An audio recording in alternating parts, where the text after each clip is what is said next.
So glad that y'all are here for our last service of this semester. And so about to go on a long break. And of course, we'll be back in the spring. We're going to be having podcasts that come out over the winter break. And also, we might be doing some hangouts in person. So there's going to be a sign out in the back where you could let us know if you're going to be in town over the break or not. We'd love to hang out with you if possible. But tonight, we're going to be closing out our therapy session series that we've been in for now about 7 weeks. And we're going to be talking about pride as we close out this series. And as we get going there are a couple of recent instances in my own life where pride it got the best of me. Like a couple of weeks ago, my wife, she was out of town, and she had gone down, her hometown's like an hour and a half, a little more, south of here, and she had gone down to see her family for the day, and I stayed back because I had to be here that night, and so I didn't want to be gone all day. And so I decided that I was going to surprise her by putting up Christmas lights. And so I went and I got all the Christmas lights that I needed, and I realized that I didn't have the proper ladder to get on the roof. I have a ladder for like general things around the house, but I didn't have one to get on the roof. And but my pride was like, nah, man, you got this. Like, you can do this. You don't need that ladder. You can do this. And so I used my short, little metal ladder that is kind of bent at the bottom, so it's real sketchy. And I basically climbed up to the top of it, and I stood on the part where it says "Do not stand," and then like hoisted myself the rest of the way up onto the roof. And as soon as I got on top of the roof, I was like, oh, man, this is not a good idea. My pride had gotten the best of me. I was like, no, I can do this. And I realized that getting back down as I was, up on the roof, actually looking down and seeing actually kind of how far the top of the ladder was from the roof, I was like, man, this is going to be really sketchy. And so I was humbled in that moment, and realized that maybe it wasn't the best idea for me to do this with no one else at home to make sure that I don't fall off and die. And so I went ahead and I swallowed a piece of humble pie and got down before proceeding any further. And of course, getting down the ladder, it's like bent. So one of the legs is off the ground, and it's metal, and it's like a thin metal. So I'm like standing on it, and it's like wobbling, and it almost gives out. And I'm pretty sure my neighbor was across the street, probably laughing at me or like, man, this guy's an idiot. But I got down, and the ladder just about came up from underneath me. But I guess in this situation, you could say that pride literally almost came before the fall for me. But before this, about a month ago, my pride got the best of me when my wife and I came home late one night after hanging out with some friends. It was like 11 o'clock, which is late for us, and we were like, man, let's get ready for bed and go to sleep. And I was tired, she was tired, and just ready to go to bed, and we walk in, and my dog, Kaya, she decided that I guess she was going to make our night a little bit longer. And so we walk in, and she's like rolled over on her bed with her paws up, which usually means that she did something wrong. And so I'm like, crap. So I walk in, I see like our bed, we make our bed every day, we're responsible adults, and so our bed was all messed up, pillows on the floor, sheets all over the place, the couch, all the pillows were on the floor, and I was like, okay, bad girl, like you ran around the house or whatever. She gets what we call the zoomies, where like, for whatever reason, just like a flip, just switch, and she just goes psycho for like 5 minutes. I don't know what it is, but I was like, okay, not a big deal. We go, we kind of look at the bed, and I notice, I guess her paws had gotten a little bit of carpet rash, and so her paws were bleeding.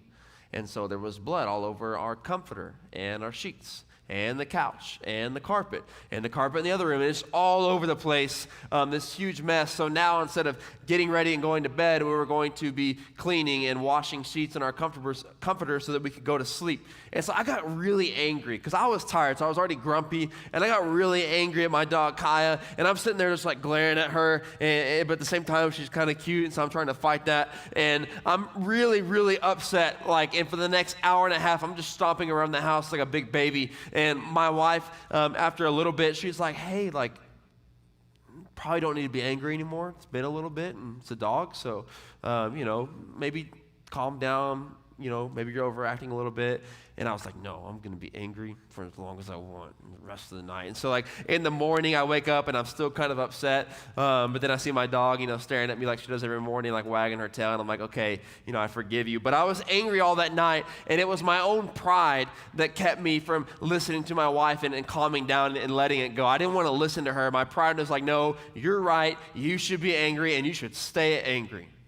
And in those two stories that I share, what we really see is that I was wrestling with two different types of pride. One of those was, no, like, I got this. I'm a man. I don't need a better ladder. I can do this. I can handle it on my own. The other one was, no, my actions are justified. I have every right to be angry. I'm not overreacting. You're wrong. I'm going to stay angry for the next all night. And so I had these two different types of pride that I was wrestling with. And the truth is that for all of us, we have pride in our lives and areas, and pride, it blinds us. It puts up blinders in our lives from being able to see and admit faults. And it can blind us from a lot of things. It can blind us from actually dealing with the issues in our lives.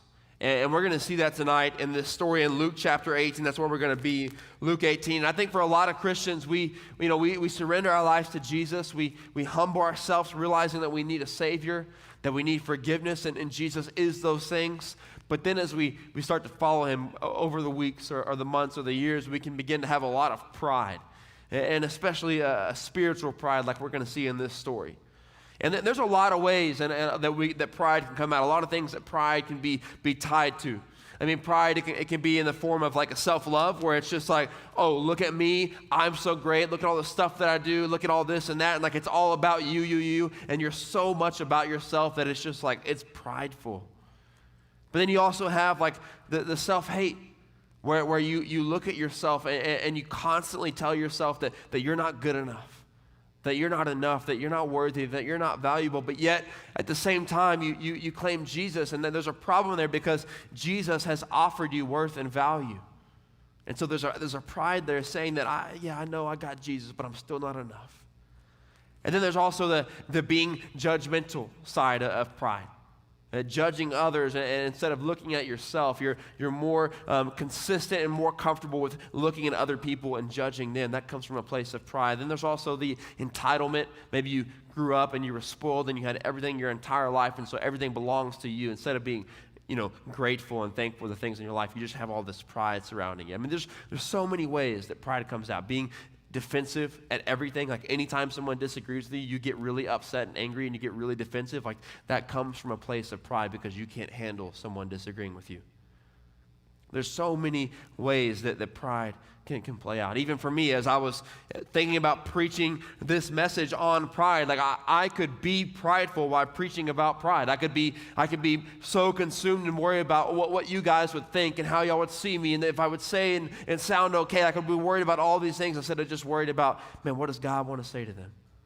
But I could let my pride get in the way even right now. Pride comes out in a lot of different ways, and I think all of us, somewhere in our lives, we might struggle with it. And tonight, based on the passage, the main focus is going to be this spiritual pride that a lot of Christians struggle with. So let's read in Luke 18, verses 9 through 14. It says, and this is Jesus sharing a parable, he also told this parable to some who trusted in themselves that they were righteous and treated others with contempt. 2 men went up into the temple to pray, one a Pharisee and the other a tax collector. The Pharisee, standing by himself, prayed thus, God, I thank you that I am not like the other men, extortioners, unjust, adulterers, or even the tax collector.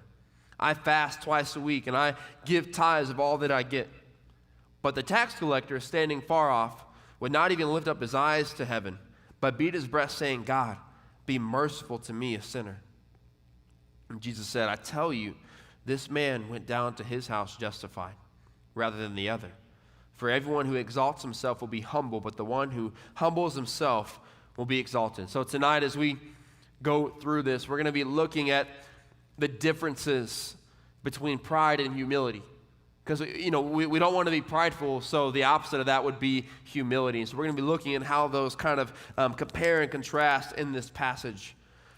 The first thing tonight is that pride says, I got this. Humility says, God's got this.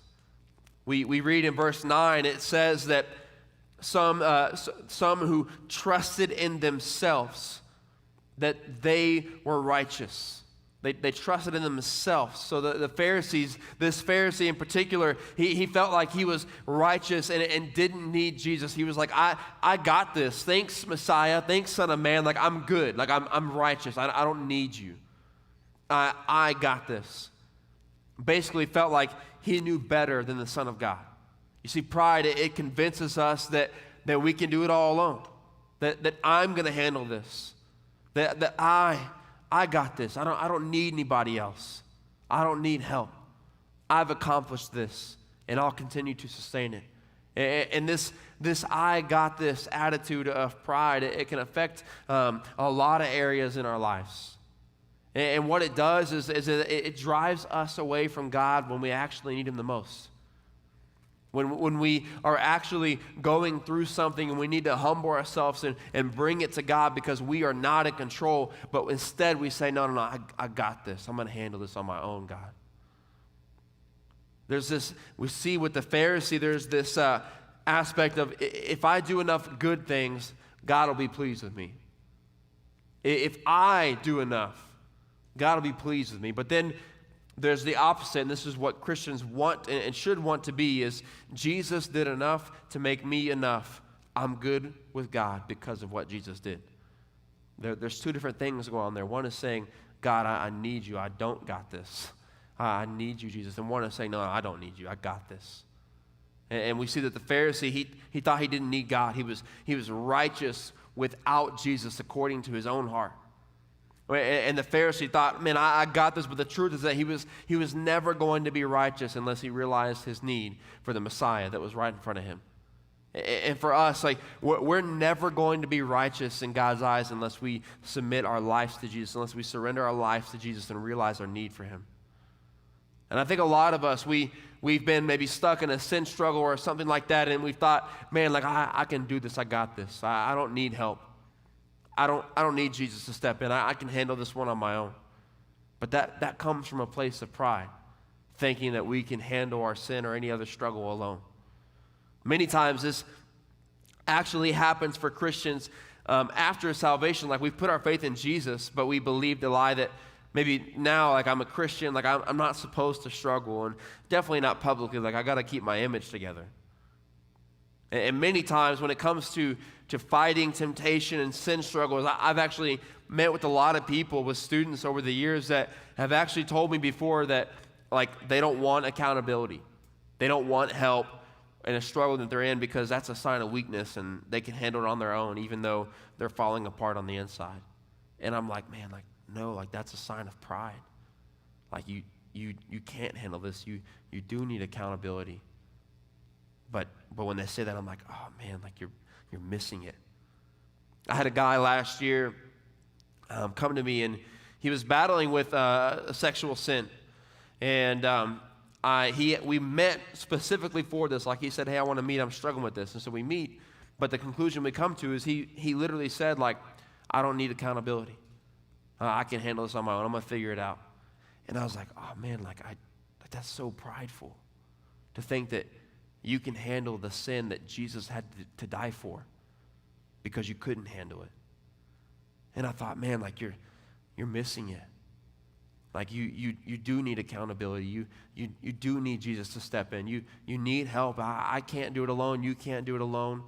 But his pride was telling him that he could. I remember several months later, he came to me and he said, and it wasn't like, I don't care if I'm right or not. It wasn't even like me, but he said, man, like, I realized, like, I did need accountability. I did need God to step in. Like, I'm still struggling. I've been trying to do it on my own, and it's not working. And it wasn't shocking to me, but I was like, man, okay, well, like, God will meet you right there. Like, let's get you some accountability. But for so long, his pride was like, no, I can handle this. Or how about all the manly men in the room who don't ever show emotion? Like, we all know a guy who's like, no, like, I'm not an emotional guy. I just don't show emotion. And so, like, they don't like to be transparent or vulnerable because, that's just not my thing. Like, I'm just not emotional. I don't really, I don't cry. Like, I kind of handle all that on my own, Like, we know guys like that. And I've had guys tell me that, and I'm like, man, we were hanging out last week, and you were playing video games, and I'm pretty sure that you cussed out an 8-year-old because they were beating you and talking trash. Like, I think that you are emotional. But then I also, guys that are like, oh, I'm not emotional. But then, like, their team wins the championship, and they're like, there's like a tear coming down their face, and it's like, oh, like, you are actually really emotional. Just not when it's something heavy.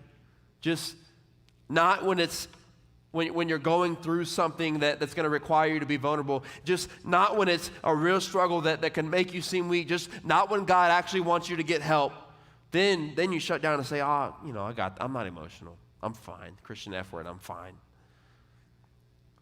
Travis, he shared with me this week, and I've done this before, but he's been sharing pretty vulnerably and openly with you guys about his anxiety that he's been struggling with this semester. And but this is not the first time that's come up for him. Years ago, about 7 years ago, he was at another church in the Dallas area, actually the church that I grew up in and I was at the time. But anxiety and panic attacks were hitting him really hard years ago, and for over a year, the only person that knew about it was his wife, and he didn't share it with his ministries at all. And he, said there's several reasons for that, legitimate reasons, but one of the things that he said that it was that kept him from sharing was that he would have to swallow his pride. He said that it was his pride because he didn't want people seeing him in a place of weakness and vulnerability. He didn't want people seeing him in that struggle. And I think a lot of us have been there where we keep a struggle to ourselves and we try to handle it on our own because it's really uncomfortable to swallow our pride and to seek help from Jesus and from the people around us. It takes a lot of humility, but maybe it's because you feel like you're going to be a burden, or maybe you feel like you can't handle it on your, that you can't handle it on your own. There could be several reasons why, but I think a lot of it does tie back to some pride. I think a lot of us have thought, oh man, like I've got this. I don't need help. I don't want to be a burden. But that comes from a place of pride. Like you're not willing to be vulnerable. You're not willing to show any kind of weakness. You're not willing to get real, to be transparent. But sometimes when we're in those really, really deep struggles, God is wanting us to humble ourselves and go, okay, like I don't got this. I don't have it all together. Like I need help. Or how many of you have thought maybe relating to pride and kind of this idea of I got this, how many of you have thought, man, like I can make this decision. It's a really important decision, but I don't need God's approval or his advice or his wisdom. Like I got this. I know better than you, God. I'm going to do this and it's going to be fine. For me, when I was a senior in high school, I was really starting to follow the Lord for the first time in my life, even though I grew up in church my entire life. And it was not a good time for me to date. And there was a girl that I wanted to date, and I knew that she definitely wasn't the one that I should be dating, if anyone at all. She wasn't really pursuing God, and so I just knew it wouldn't be good. But I basically told God, like, no, like it's going to be okay. Like, God, I'm going to date her anyways, even though I feel like you're telling me not to. Like, I got this. And that was my pride, thinking that I knew better. And it led to my fall. It led to my fall, and I told God I got this, and it left me broken when that relationship ended. Pride came before the fall. And it could have been avoided if I had just humbled myself and trusted that I didn't know best, and that God had a reason he didn't want me to enter that relationship. Maybe right now you're in a situation where you've been telling yourself, like, no, I got this, or no, I can handle this on my own, or no, I can't be transparent about this struggle. People will judge me for it. People they're going to come down on me. They're going to feel like I'm a burden. Like, no, I got this. I'm going to handle it on my own. But I'm telling you, like, it's going to lead to your fall. And maybe it already has. But will you turn around to Jesus and say, okay, you got this. I need you. I need you, Jesus. I'll follow your lead from now on. I don't want to pretend like it's easy to do that. It's hard to swallow our pride, but it's much worse when pride swallows us. When pride consumes us and pride begins to drive all the decisions that we make. Pride begins to drive our faith, and it becomes just a religion. Pride drives everything. That's worse than having to swallow your pride and humble yourself. The next thing that we see in this tonight is that pride blinds you of your own sin. humility helps you see your sin. In verses 11 and 13, we see a really interesting and obvious compare and contrast here. We see the Pharisee in verse 11. It says, the Pharisee standing by himself prayed thus, God, I thank you that I am not like the other men, extortioners, unjust, adulterers, or even like this tax collector. But the tax collector, this is verse 13, standing far off, would not even lift up his eyes to heaven, but beat his breast, saying, God, be merciful to me, a sinner. Do y'all see how polar opposite these two men were? One was so prideful that what he did is he basically boldly told God, wow, like I'm so glad I'm not a sinner, like those other guys suck. I mean, am I right or am I right? This Pharisee was like, look at me. I'm not like them. I'm not a sinner is essentially what he said. But then the other man, the tax collector, says, God, please be merciful to me. I'm a sinner. The tax collector realized his need for God. The tax collector realized he humbled himself and saw that he was a sinner in need of God's mercy. And man, for me, this hits home because I grew up in church my whole life. And oftentimes I was told, and it would be kind of discussed, that I was kind of like the poster child of the church. Like I was the good kid that had it all together, that didn't do anything bad. I was the good Christian boy that grew up in the church. And that's kind of how everybody saw me. Like Travis, even when he came in to be the youth pastor my junior year in high school back in 2011, I think, he said that when he got to the church, like he heard about how good of a kid Trevor was. And so I would hear this a lot, and I started to really believe it. Like, man, I'm good. Like, I'm a good person. Everyone thinks I'm good. I got it together. Like, I'm a good Christian kid. I come to church. I thought, man, like, I'm good. And I started to not really see the true value in what Jesus did because I was just prideful in who I was. Even though I had secret sins in my life, and I've already shared about some of those this semester, but even though I was just as messed up as everyone else, my pride actually began to convince me that I was good, that I wasn't like the other kids in the church. And reflecting back on this this week, it made me think, and I landed on this question: what if there are a lot of churchgoers who become unaware of how much they need the gospel in their life because of how good of a person they think that they are? A lot of Christians that come to church every single week and they think, man, I'm just a good person. And they start to forget or not realize how much they still need the gospel. And that apart from Jesus, that they're not good. And for me, I was that churchgoer.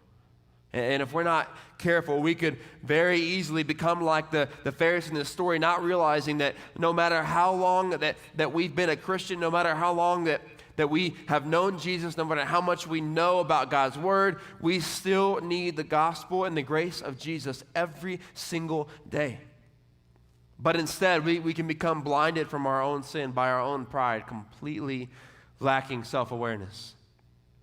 And also, I think, within this pride blinding the Pharisee from his sin, there's also a bit of a comparison issue within this for the Pharisee. And we see that comparison has led to pride and complacency. And so by comparing himself to the other men, the Pharisee did not even see or address his own sin. So this comparison, it also blinded him. And that comes from a place of pride. Like he looked at them and he was like, look at me. God, I'm so glad that I'm not like them. He was comparing himself to them. And he was saying, look, I'm better than they are. And I think for us, what we got to be really weary of is that our culture today in a lot of ways is driven by comparison. We look at social media. I mean, literally hundreds of millions of people get on social media every day. Most of you in the room haven't gone a day without checking social media in a long time. And there's some good things about social media. I have social media. I enjoy it. But one of the dangers about social media is that it thrives on comparison. Look at what they're doing. I want to do that. Look at how many followers they have. Look at how many likes they have. Oh, man, I didn't get a lot of likes on that post. Oh man, like I need to post better pictures. Oh, this comparison, people can create their own lives on social media that they don't even live. They can make their life look really, really good. And there's a lot of jealousy and comparison that comes to that. And the truth is that comparison, it's rooted in pride. Whether you think that you're better or worse than others, any value in what you look like or are compared to other people is prideful.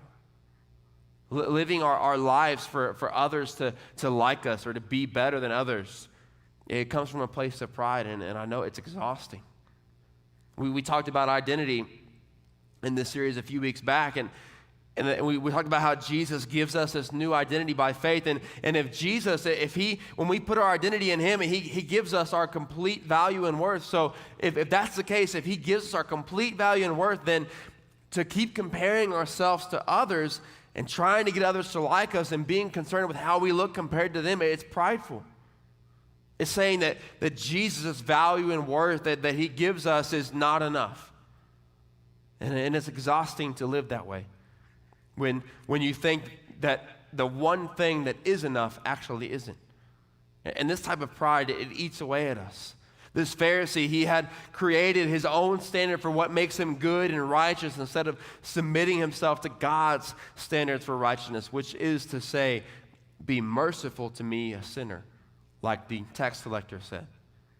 Jesus, I need you. I need your grace and forgiveness, and that is enough for me. Pride says it's not enough for me, Jesus. I still need to be good according to my own standards or the world's. You see, we can measure ourselves to our own standards, to the world's standards, or to Jesus' standards. Which one are you going by? What the world says you should be, what you say you should be, or what Jesus says you are? And alongside the comparison, we see the judgmental pride that this Pharisee had. And he was quick to judge others instead of looking at his own sin. And it made me think about the years of my life in high school when I was really secretly judgmental towards those around me. Like in high school, I never went to prom. Like I just thought I just thought it was kind of silly. Like a lot of it was like these just. For one, they're expensive, and like it just didn't appeal to me. Like, let me spend a bunch of money so I can go do what I could do on my own time with my friends whenever I wanted to. And like you have to get a date, and I was like, I don't really like anybody, and so I never went to prom. But meanwhile, like I would judge people that did because of the things that they would do. I would go, oh man, like I know at prom, like they're all gonna go and they're gonna get drunk afterwards, and they're gonna spend the night with somebody, and there's gonna be drugs. Like in my high school, like I knew what went on at prom. It was pretty crazy. But I would not go, and then I would judge people that did go because of what they were doing. But meanwhile, I have my own major sin struggles. And it would make me feel better about my own sin struggles if I could say like, well, at least I'm not doing those things. At least I'm not like them, even though I had my own struggles.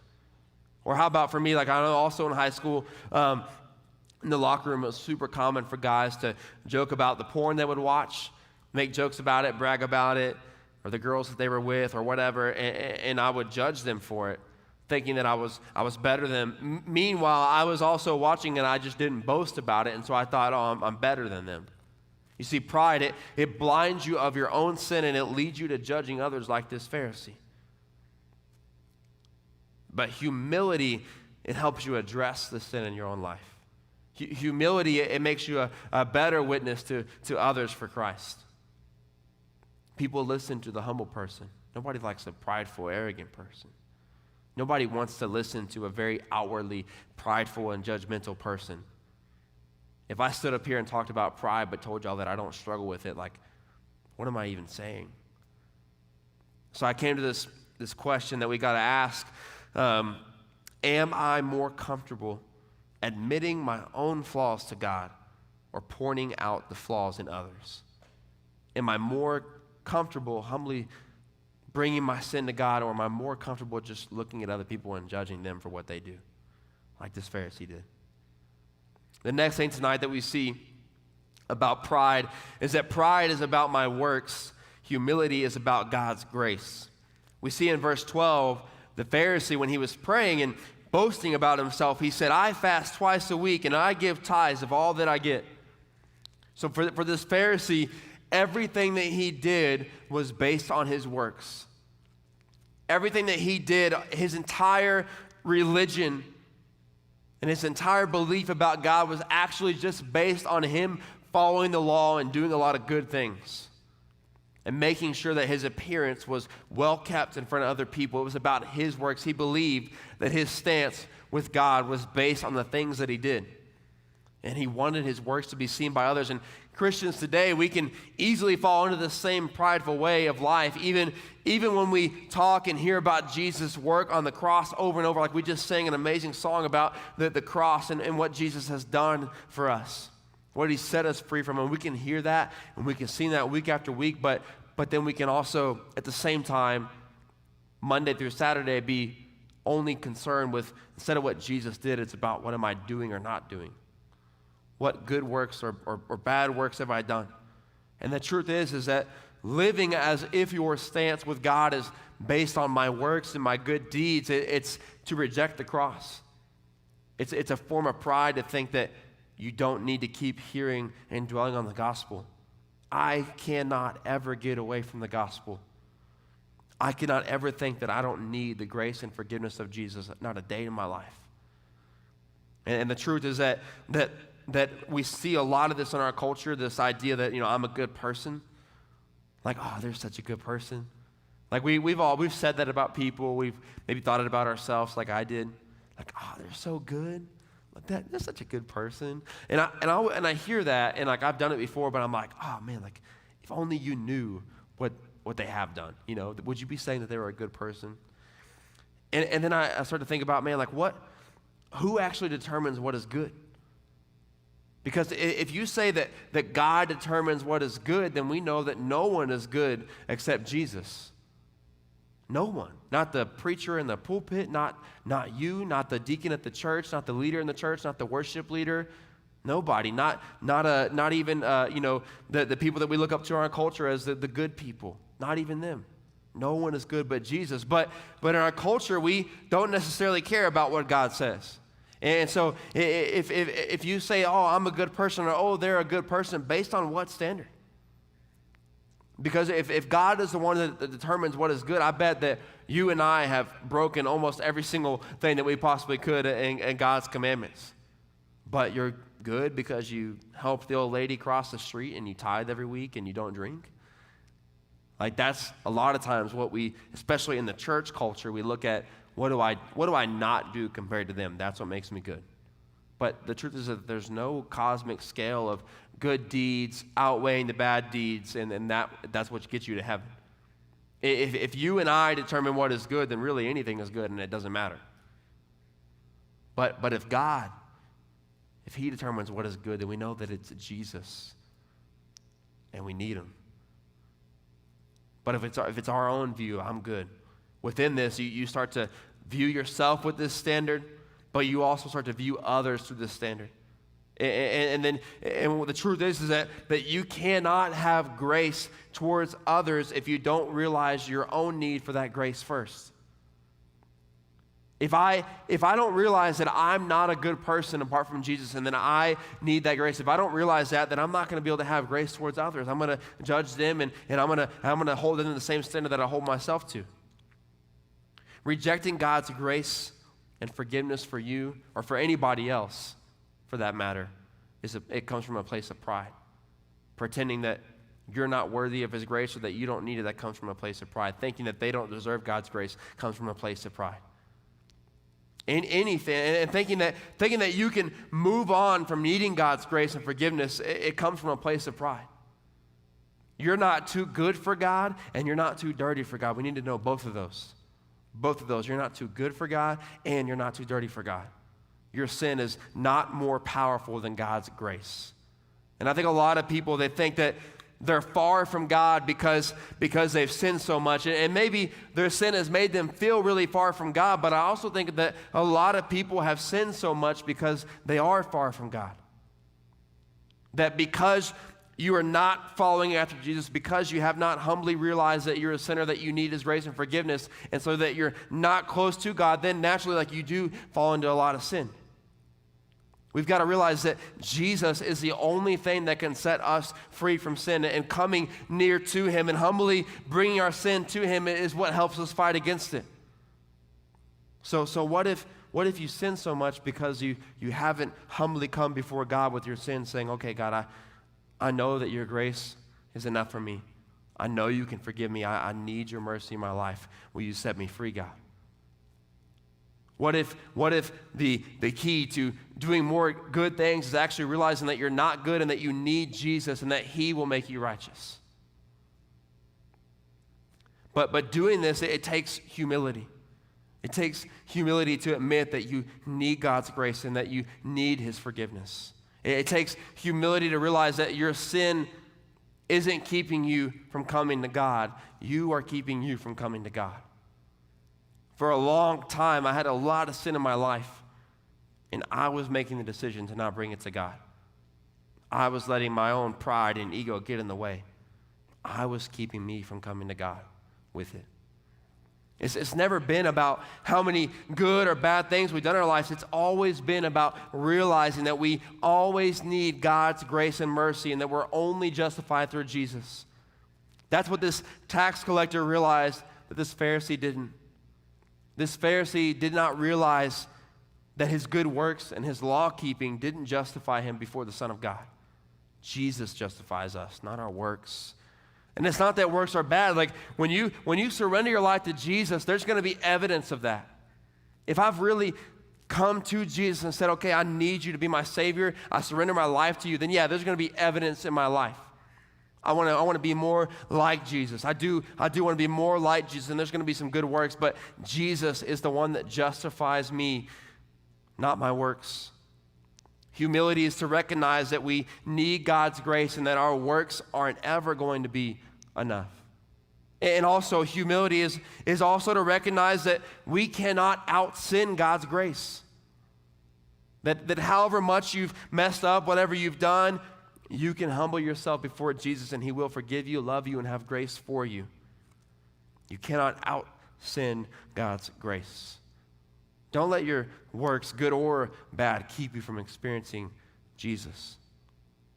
And as we get ready to move into our last point tonight, this week I was working on this message, and for some reason I was feeling an unusual amount of just kind of stress and pressure about it. And there's always a little bit of pressure. There's always a little bit of stress there because, like I want God to move, and I know that I'm just a man, and I just got to rely that God's going to speak. But so there's always a little bit of that. But this week in particular, I was just feeling a lot of kind of anxiousness about this message. And like when I first knew that I was going to be preaching on pride several weeks back, I was immediately thinking like, okay, what can I say about pride? What can I say about pride? And this week, God, on Thursday, just showed me that while I was working on this message about pride, I was being prideful. I wasn't relying on God enough. I was thinking that it was dependent on what I could say about pride. Like my own pride was getting in the way of me preaching about pride. My pride, it led me to thinking too much about what I could say and not enough about what God wants to say. But really though, like I was prideful, thinking that it really matters what I say about pride. But it doesn't unless God says it to me first. So even in this message, God was humbling me. Even in this message about pride, God was leading me closer to him, humbling me. And that leads me to the final point tonight, is that pride misleads you. Humility leads you to God. In verse 14, Jesus says, I tell you, this man went down to his house justified. He's talking about the tax collector, rather than the other, the Pharisee. For everyone who exalts himself will be humbled, but the one who humbles himself will be exalted. The Pharisee was convinced that he was justified and good with God, but the truth is that he wasn't. His pride had misled him. In Matthew 7, verses 22 and 23, it says, on that day, many will say to me, Lord, Lord, did we not prophesy in your name and cast out demons in your name and do mighty works in your name? And then will I declare to them, I never knew you. Depart from me, you workers of lawlessness. The Pharisee did things in God's name, claimed it. But it was all about himself. It was I, me. It was never about the grace and mercy of God. His pride blinded him. His pride misled him. Meanwhile, the tax collector, who, by the way, this tax collector would have been despised by the people in this day. Nobody liked a tax collector because he was required to collect money for the government and for the Romans, and he would also maybe collect some for himself. So this tax collector was definitely not a good person, but no one would have liked this guy. But the tax collector humbles himself before God and says, I need your mercy. I'm a sinner. I need you. And the result is that he's closer to God and justified according to Jesus. You see, pride will deceive you of where you actually stand with God. But humility helps you to see the stance that you can have with God through Jesus. The Pharisee had a false reality about who he really was. I asked this question earlier. What if there are churchgoers who become unaware of how much they need the gospel in their life because of how good of a person they think they are? What if a lot of Christians miss it? They don't really understand God's grace. They don't really understand how much they need Jesus, how much they need his grace every single day for the rest of their life, for all of eternity. We need Jesus. But we can start to forget that because I'm a good person. You see, pride, it keeps us from fully experiencing and fulfilling all that God calls us to as workers and disciples in his kingdom. Pride kept this Pharisee from seeing the Messiah that was right in front of him. This Pharisee could have been a disciple, but instead he was a self-righteous judge, and he missed it. And I don't want us to miss it. But for this tax collector, we see something different. We see a humility that leads to him being exalted by Jesus. I went to church, man, whole life, 2 to 3 times a week, Sunday morning, Sunday night, Wednesday, youth camp, all of these things. I went to church my whole life until I was 18, but I wasn't that close to God. I came to church, I heard the gospel over and over, I claimed the faith, but I wasn't that close to God because my pride was getting in the way. I had sin struggles that I was too prideful to get help with. I thought I was a good person because everyone else said it. And at times I thought that I'd strayed too far from God and that his grace just ran out for me. I was judgmental at times, and I believe I was saved within all of that, but in a lot of ways I was just like the Pharisee in this story. My pride told me that it was all my shoulders. My pride told me that I could do what Jesus had already done, that there was something else I needed to do. And although it did lead to my fall many times, God humbled me and Jesus picked me back up, and I'm doing my best now to keep my eyes on Jesus and realize every single day that I need his grace, and every single day that he's done it all. That it's not about me. It's not about my works or my words. It's about his grace and his love for me, and his grace and his love that he offers each and every one of us. The truth for all of us in the room is that we can be a vortex or a ripple with our lives. My life, it could be a vortex that's all about me and what I do or don't do, and I can make everything about me. I can even make my faith all about me. And I can be a vortex. Or my life, it can be a life that impacts because of the ripple effect of the gospel of Jesus, that he died for me, rose from the grave, gave me grace when I did nothing to earn it or deserve it. He just loved me.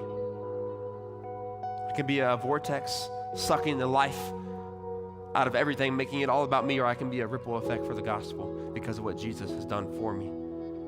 We don't know what happens after this man is justified in the story, but we do know that there are others in Scripture who are justified, like the demon-possessed man. Jesus sets him free, and then he wants to go and be with Jesus. He wants to be a disciple of Jesus. He wants to be the ripple effect. John 5, the woman at the well, she's forgiven by Jesus and justified. And she goes and she shares with the town what Jesus has done. Her life was a ripple effect. Preston, he just shared, that at one point his pride was keeping him from bringing his sin forward and getting help. And his life, it was a vortex, but then he finally brought it forward and got help, and God set him free, and now his life is a ministry to others. His life, it's got a ripple effect because of the gospel of Jesus in his life, because of the good news of Jesus that he died for you, he died for me, he set us free because he loves us. Their lives are no longer about them. Their lives become about Jesus, and they're filled with this grace. When you humble yourself before God, your life becomes about him. Is your life about you, or is it about Jesus? Is your life about what you can do or what you've done or not done, or is it about what Jesus has done already and continues to do?